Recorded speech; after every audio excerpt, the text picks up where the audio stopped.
So this story is not going anywhere. I said that in our earlier video that we published today on Ghislaine Maxwell. If you missed that video, definitely check that out. Tucker Carlson now gets a literal threat from the former prime minister of Israel on Tucker's comments connecting Epstein with Israel's Secret Service, Mossad. It just gets crazier and crazier. But there's even more. Like, that's just like the tip of the iceberg today, or what I have for you in this video. It could get, I don't know, I might do 10 more videos on this because it just keeps, I'm telling you, it's taking a life of its own.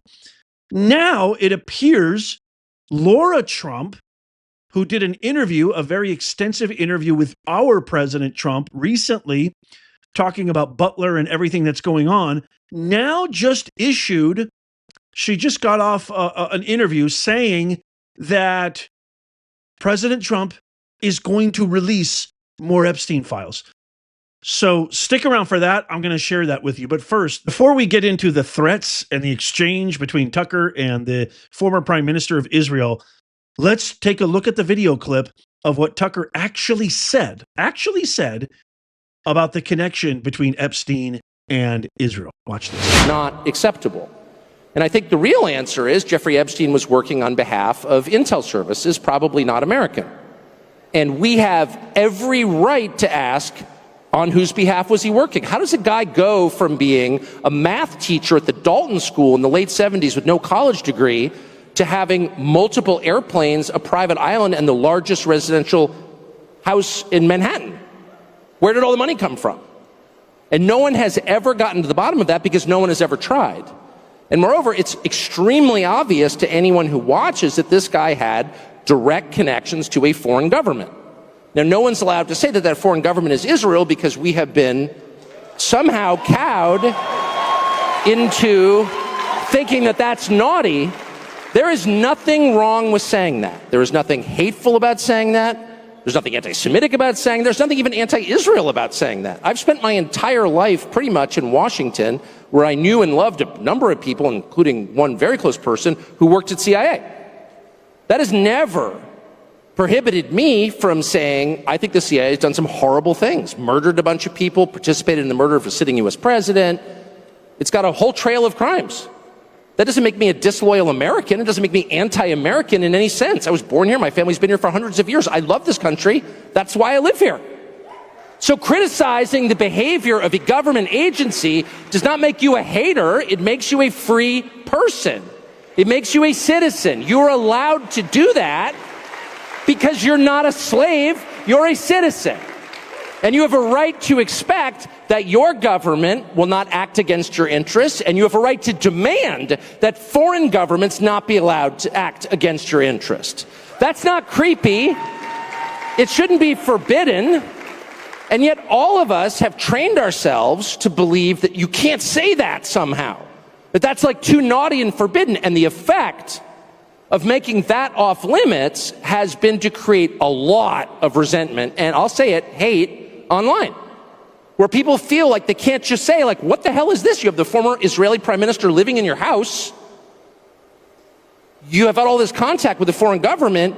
Were you working on behalf of Mossad? Were you running a blackmail operation on behalf of foreign government?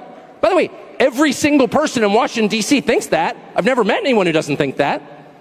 I don't know any of them that hate Israel, but no one feels they can say that. Why? And I think the longer that we play along with it, the more subterranean and creepy and hateful the conversation actually becomes. So I think it's better just to say it right out loud. Did this happen? And of course that question has been asked to the government of Israel, and their answer is, we're not going to tell you. And I think our answer should be, no. As long as we're sending you money, if you were committing crimes on our soil, we have an absolute right to know, did you do this or not? And yet everybody has been so brainwashed into thinking that's somehow an expression of hate or bigotry, when it's not. It's a baseline question that every U.S. citizen has a right to an answer on. What the hell was this? And by the way, if it turns out that it was nothing... Okay, so you can see he directly mentions the former PM, Prime Minister, of Israel. And that's who exactly responded him with this alleged quote unquote threat, which, I mean, if you read it, I'm going to read it to you right now. This is what he posted. He said, as a former Israeli prime minister with the Mossad having reported directly to me, I can say to you with 100% certainty the accusation that Jeffrey Epstein somehow worked for Israel or the Mossad running a blackmail ring is categorically and totally false. Epstein's conduct, both the criminal and the merely despicable, had nothing whatsoever to do with the Mossad or the state of Israel. Epstein never worked for the Mossad. This accusation is a lie being peddled by prominent online personalities such as Tucker Carlson, pretending they know things they don't. They just make things up, say it with confidence, and these lies stick because it's Israel. Sounds a little defensive to me.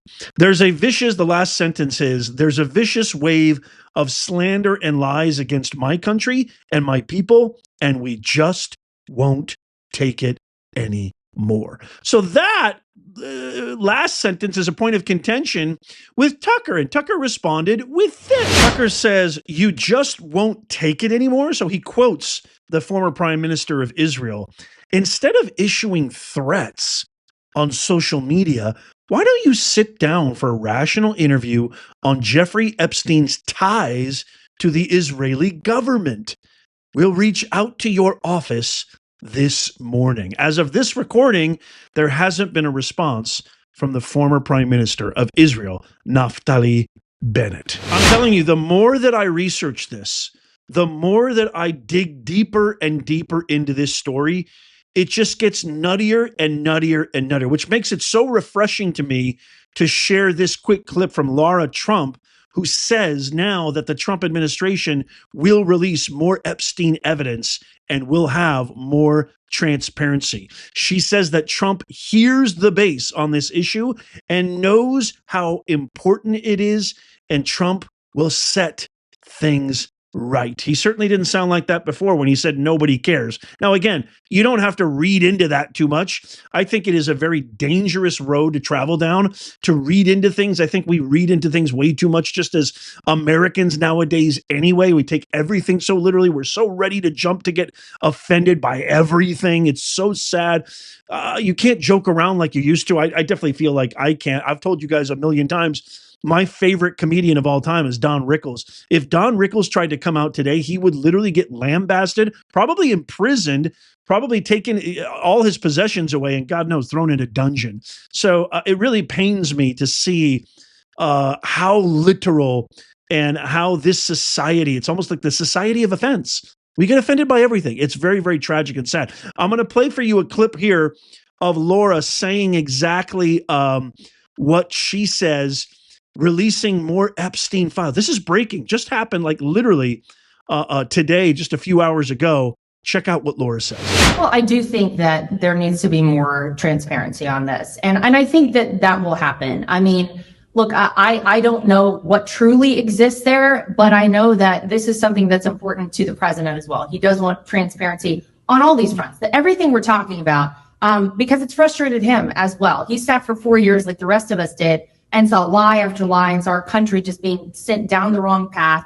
And it was really frightening and very upsetting to a lot of people to see. And I would actually say over the past 10 years, we've all kind of endured this. Prior to that, it was probably happening, Benny, but we just weren't as aware of it. It wasn't until Donald Trump came down that golden escalator that he just kind of blew the doors off of everything, and people started to wake up and realize, wait a minute, things are not as they have always been presented to us. And I do believe that you will see that. Now, as it relates to the president, I know that this is probably not his number one thing he's focused on. He's focused on a lot of other important things. We've got this big announcement with Russia going on, I think, as we're speaking right now at the White House.